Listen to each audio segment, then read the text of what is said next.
Assalamualaikum warahmatullahi wabarakatuh.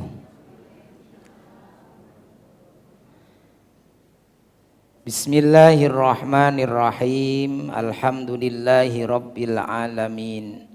Wassalatu wassalamu ala sayyidina wa maulana Muhammadin wa ala alihi wa sahbihi ajma'in, amma ba'du. Para hadirin, para jamaah rahimakumullah. Alhamdulillah, monggo kita sarang-sarang muji syukur dumateng Allah Subhanahu wa taala. Ngantos detik menika kita tasih diparingi nikmat ingkang utaminipun nikmat tetap iman Islam lang istiqomah dalam ibadah kita. Alhamdulillah kita masih ketemu lagi setelah libur selama Ramadan. Hari kita mulai ngaji kita kembali. Sebelum itu saya menyampaikan doa taqabbalallahu minna wa minkum, taqabbal ya karim minal aidin wal faizin. Semoga Allah menerima semua ibadah kita selama Ramadan khususnya, dan semoga kita termasuk orang-orang yang kembali kepada fitrah. Nah, kita termasuk ini sudah kembali ngaji, aidin, kembali mulai ngaji. Wal faizin, dan termasuk orang-orang yang memperoleh kemenangan. Faizin juga artinya kesuksesan.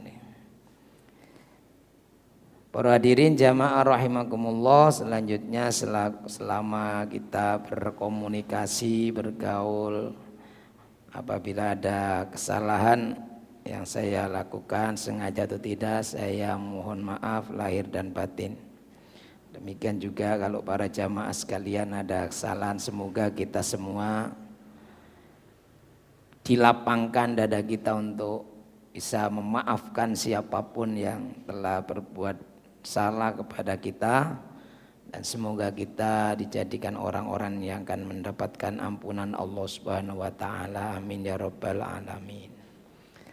Para hadirin jamaah rahimakumullah, niki kita lanjutaken kula kesupen niki slide yang terakhir mawon. Niki sampun ngene. Sampun makalah kepinten niku dereng.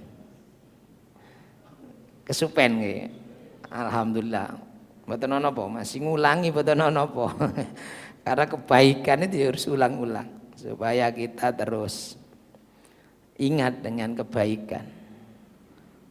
Salat itu waktunya pasti, tapi adzan diulang-ulang setiap saat, kita diingatkan. Jadi kalau kebaikan harus digaungkan terus.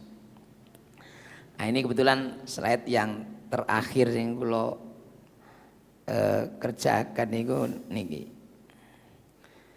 Baik, kita mulai sampun niki. 3 dosa munan. Wah. Niki pun enten 3 dosa napa dereng? Pun 3 dosa.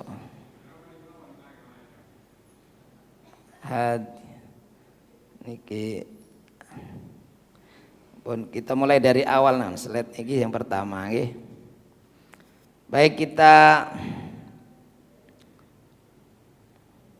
sebelum kita mulai, kita awal dan baca Al-Quran surat Al-Fatihah. Mudah-mudahan apa yang akan kita pelajari, kita kaji, diberikan kemudahan untuk kita fahami, dan kemudian apa yang sudah kita pelajari, kita fahami, jadikan oleh Allah ilmu yang manfaat dan barokah. Amin ya rabbal alamin. Ila hadratin Nabi Muhammadin sallallahu alaihi wasallam wa alihi wa ashabihi ajma'in, wa ila walidaina wa asatidana al-muslimina wal mu'minina minhum, wa ila al-muallif al-kitab Nasaihul Ibad Imam Nawawi, wa li husuli maqasidina allati tarda'anna biha al-Fatihah. A'udzu billahi minasyaitonir rajim. Bismillahirrahmanirrahim. Alhamdulillahi rabbil alamin, arrahmanir rahim, maliki yaumiddin. Iyyaka na'budu wa iyyaka nasta'in. Ihdinas siratal mustaqim. Siratal ladzina an'amta 'alaihim ghairil maghdubi 'alaihim waladdallin. Amin. Bismillahirrahmanirrahim. Yani al-maqalatu as-sadisatu wal ishrun. Makalah yang ke-26. Anin Nabi sallallahu alaihi wasallam, dari Nabi Muhammad sallallahu alaihi wasallam, annahu qala, beliau berkata, beliau bersabda. Jadi kalau Nabi, berarti ini hadis Nabi. Hadis itu semua yang sumbernya dari Nabi, baik perkataan, perbuatan atau ketetapan Nabi, itu disebut hadis. Beliau berkata, beliau bersabda, kan kalau Nabi bersabda, ya qala itu artinya macam-macam. Kalau qala Allah berarti Allah berfirman. Kalau qala Nabi atau qala Rasulullah, Rasulullah bersabda. Kalau manusia biasa termasuk sahabat, kalau qala artinya ya berkata. Kalau orang yang suka nipu, bujuan, ya qala artinya ngedabrus. Jadi qala itu artinya macam-macam. Qala, bahasa Arab sama qala. Innallaha ta'ala. Jadi beda lek qala, qala nggih biasa ini qala buko nih. Innallaha ta'ala yahtajju yaumal qiyamati bi arba'ati anfusin. Sesungguhnya Allah akan membuat hujjah. Hujjah itu alasan, dalil atau bukti. Yaumal qiyamati, pada hari kiamat, bi arba'ati anfusin, dengan 4 orang. Jadi 4 orang ini nanti yang akan dijadikan Allah sebagai hujjah, alasan. Kalau jenengan biasa kan ada anak itu ada alasannya. Loh, kamu kok gini? Ya itu tadi ikut yang temannya, itu namanya hujjah. Misalnya, kamu gak jamaah di masjid? Ya gak jamaah, misalnya kan hujjah itu.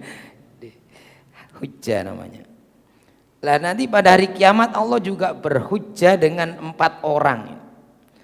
Karena nanti pada hari kiamat kan manusia itu dihadapkan pada pengadilannya Allah. Yaumul hisab, jadi akan diaudit. Ada sebelum diputuskan, diberi balasan apakah ini termasuk akan digiring ke neraka atau ke surga, ini kan diaudit dulu, diadili dulu. Nah di situ ada alasan-alasan. Bisa alasan itu memberatkan, juga bisa alasan itu meringankan. Maka dalam doa kita, kalau misalnya doa Quran itu ada Allahumma ja'alhu hujjatan lana wala alaina. Ya Allah, jadikan Quran ini hujjah yang akan membahagiakan kami, jangan yang akan memberatkan kami.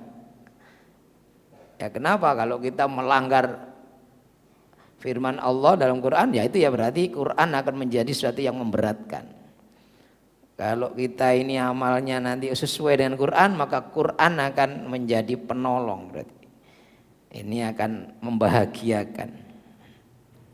Nah pada hari kiamat Allah akan menjadikan 4 orang itu menjadi hujjah ala arba'ati ajnasin minan nas, atas 4 jenis manusia. Jadi ala arba'ati ajnasin itu jenis, 4 kelompok manusia, minan nasi dari manusia. Jadi Allah akan menjadikan 4 orang untuk alasan bagi 4 kelompok manusia. Siapa saja itu? Jadi minan nasi dari manusia. Fayahtajjullahul azim. Ini kalau sarahnya ada gitu. Allah akan menjadikan hujjah alal aghniyai atas orang-orang yang kaya. Jadi yang pertama untuk orang-orang yang kaya. Kemudian orang yang kaya itu misalnya protes nanti kepada Allah. Ya Allah, kenapa kami tidak rajin ibadahnya? Ya karena Engkau beri kekayaan banyak sehingga kami lupa. Karena sibuk bisnisnya, urusannya ruwet banyak, jadi kami tidak sempat ibadah misalnya. Itu yang hujahnya adalah bi Sulaiman bin Dawud, dengan Nabi Sulaiman bin Dawud. Maka kalau ada pujian apa nih? Eman temen wong kang sugih ora sembayang. Jadi sebenarnya dari itu ya ulama-ulama dulu yang datang ke Nusantara itu ngajarkannya hadis Nabi gak langsung seperti itu. Gak pakai teks hadisnya, pokoknya ya pujian eman temen wong kang sugih gak sembayang. Nabi Sulaiman sugih, nah itu tambah sregep sembayang. Nah, jadi ini ajaran para ulama kita dulu atau wali-wali pembawa Islam dulu, para pendakwah Islam dulu itu begitu. Jadi itu intisari dari hadis Nabi ini. Kaya mana dengan Nabi Sulaiman? Nabi Sulaiman itu kekayaannya pada zaman itu ya tidak ada bandingannya. Sampai raja dan Ratu Bilqis yang memberi hadiah emas permata aja untuk hadiah, yang saat itu dianggap hadiah paling istimewa. Ternyata itu hanya dipakai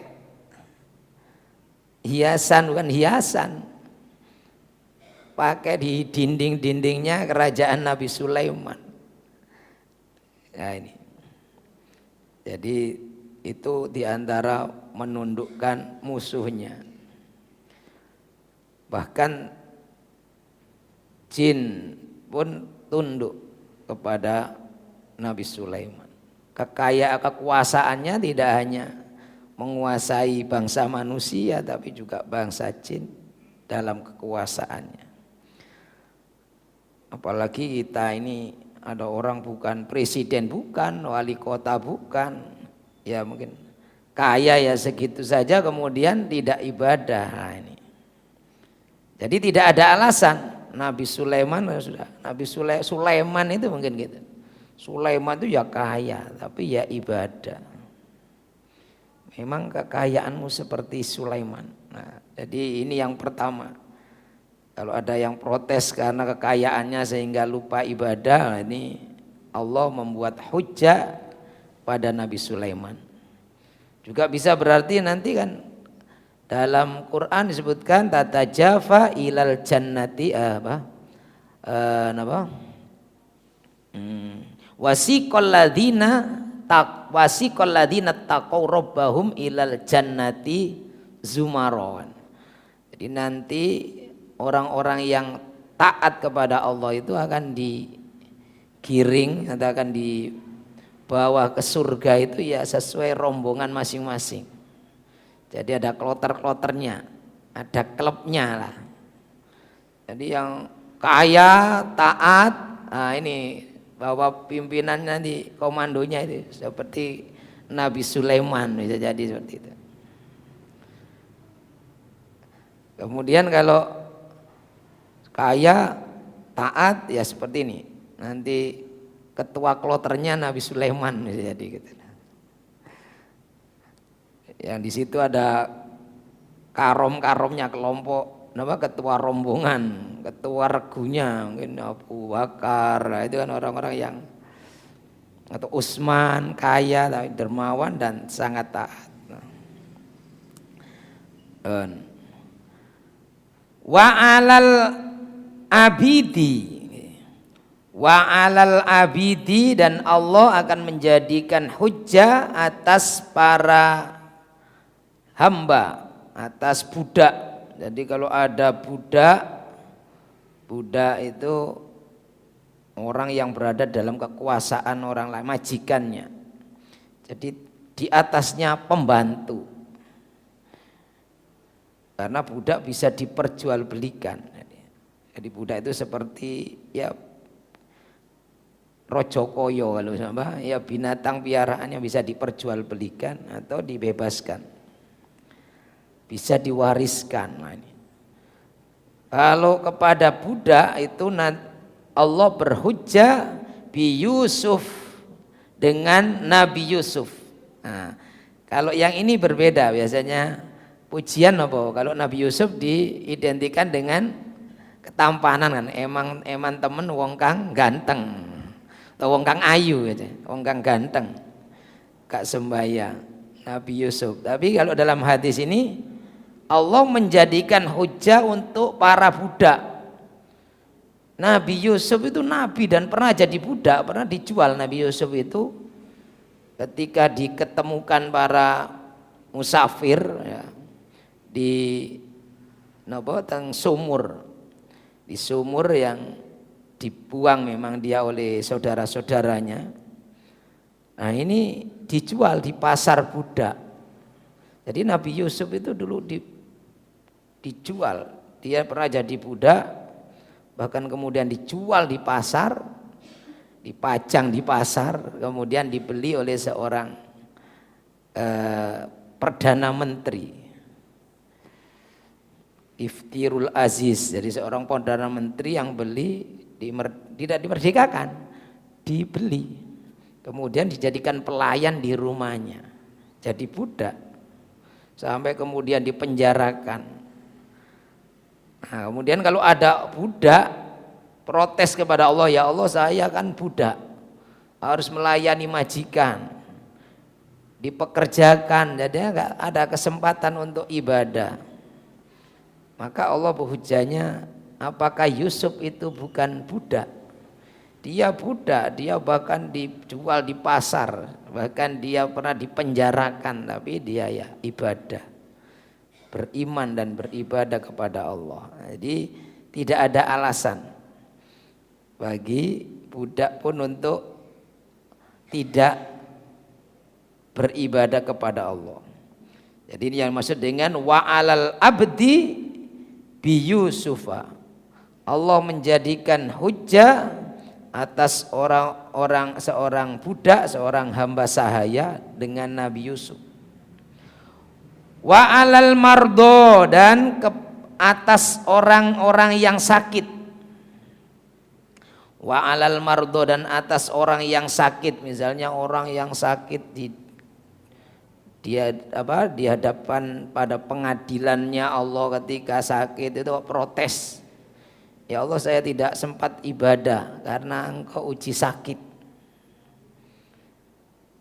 Nah itu Allah berhujjah dengan bukti, yaitu bi Ayyuba, dengan Nabi Ayyub. Jadi kalau ada orang sakit maka kita melihat Nabi Ayub. Kalau kita diberi ujian sakit, kita lihat Nabi Ayub. Nabi Ayub itu ya sudah sakit, sudah diterlantarkan, ditinggalkan istrinya. Ya karena sakitnya sakit kulit yang parah, sehingga itu akan warga takut tertular. Kalau seperti kemarin ya diisolasi, tapi dibuang, diasingkan di tempat yang terpencil. Jadi sudah sakit tidak diperhatikan, sakit saja itu nelongso, apalagi tidak diperhatikan. Jadi waktu termasuk ulo kan niki gelari LC, lulusan COVID. Jadi waktu sakit itu, tapi alhamdulillah sakit tapi tidak bergejala. Nah ini nggih diadoi bojo. Sudah sampai seminggu 2 minggu ya aman-aman saja. Ya dijauhi istri. dijauhi, gak boleh, anak mendekat gak boleh. Mengisolasi diri ini di rumah saja. Nah ini Nabi Ayub itu mengasingkan daerah yang terpencil jauh dari warga. Loh, ini sakit itu nelongso, apalagi dijauhi dan dimusuhi. Maka kemudian kalau ada yang protes di hadapan Allah karena diberi ujian sakit itu, Allah berhujahnya dengan Nabi Ayub.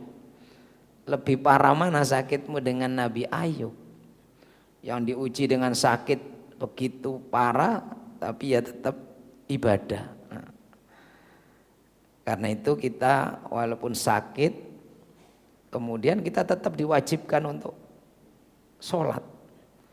Kita gak bisa berdiri ya sholatnya dengan duduk. Duduk gak bisa dengan tidur. Tidur miring. Gak bisa miring ya melumah, tengkurap. Melumah, terlentang. Miring gak iso sholat, melumah gak iso ya wis disolati. Terakhir. Karena itu mudah-mudahan kalau kita diberi sakit ya kita masih istiqomah bisa ibadah, kemudian kita tidak banyak mengeluh. Jadi kalau kita latihan, itu latihan. Kalau sakit kita banyak justru bersyukur. Karena merintih kita itu sama dengan istighfar, sama dengan bertasbih. Kalau kita ngeruku nih, ngaten yang greges napa niku. Niku sami kali subhanallah atau astagfirullahaladzim. Sama dengan istighfar. Jadi diberi pahala seperti itu. Maka wali Allah itu ketika diberi sakit itu sampai ada di makalah ini kalau tidak salah itu dulu. Andai saja orang tahu keutamaan orang yang sakit itu pasti dia tidak ingin cepat-cepat sembuh. Kalau kita kan enggak, ya kepingin cepat sembuh. Jadi kalau kita diberi sakit ya mari kita ini latihan ya harus sabar, Pak. Mau berontak pun ya tetap ikhtiar, berobat harus, berupaya sembuh harus.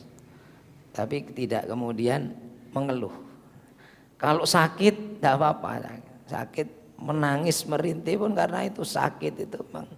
Tubuh kita ini ada batas-batas kemampuan menahan rasa sakit atau apa. Jadi itu asalkan kemudian kita tidak mengeluh, tidak berkeluh kesah, apalagi maitu Gusti Allah. Nah, jadi biasa aja kan kalau enggak terima dengan ujian ya terserah, cari tempat lain, hidup tempat lain kan, karena qadha itu sudah itu ketentuan Allah.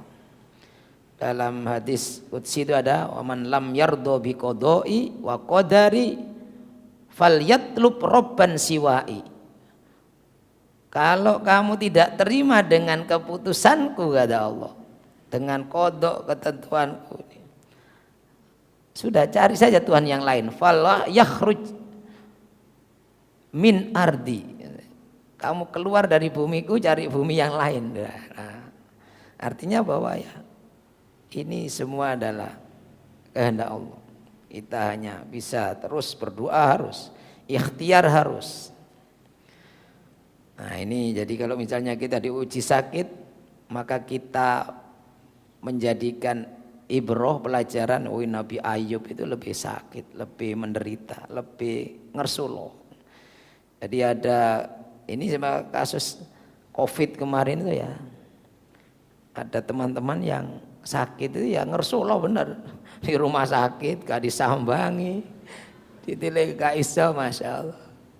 Itu bener itu, sampai ada yang sampai terakhir itu gak boleh ketemu dengan istrinya, sampai istrinya meninggal pun itu sampai ketika diselang itu lewat SMS pingin minum ini dibelikan air es degan kan diselang ini karena berhari-hari diisi selang dan tenggorokannya kayak kering sampai meninggal. Itu akhirnya dia yang menangis itu kenapa gak dituruti dulu karena tidak bisa masuk, gak boleh sama dokternya sampai gitu. Allah. Ini Ya seperti itu. Jadi menderita, ngersuh loh sampai ya ketika sakit itu saya ngomong istri saya, kalau misalnya saya mati pun ya berarti tugas selesai gitu.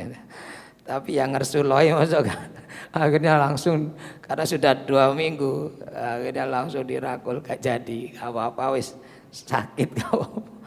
Jadi begitu ngersulohnya orang sakit. Tapi kita kalau diuji itu maka oleh Allah setiap yang kita lakukan ketika sehat, biasa jamaah tetap dapat pahala. Seperti ketika sehat, setiap rintiannya itu sama dengan berzikir kepada Allah, beristighfar dan bertasbih. Wa alal fuqara'i, dan Allah membuat hujjah untuk orang-orang yang fakir, yang miskin. Bi Isa alaihimussalam, bi Isa alaihissalam, dengan Nabi Isa, karena jamak untuk para nabi tadi ya alaihimussalam, semoga keselamatan terlimpah atas mereka. Nabi Sulaiman, Nabi Musa, Nabi Ayub, ya, Nabi Yusuf. Lah untuk orang-orang yang fakir, yang miskin, loh Nabi Isa itu yang miskin, orang paling miskin. Nabi Isa itu. Nah, mudah-mudahan ya kita misalnya diuji oleh Allah menjadi kondisi yang ini ya. Misalnya fakir, misalnya sakit, atau diuji dengan kekayaan, nah kita tetap menjadi orang-orang yang taat kepada Allah. Mudah-mudahan sampai akhir hidup kita istiqomah tetap menjadi hamba Allah yang takwa. Amin ya rabbal alamin. Demikian, mudah-mudahan ada guna dan manfaatnya.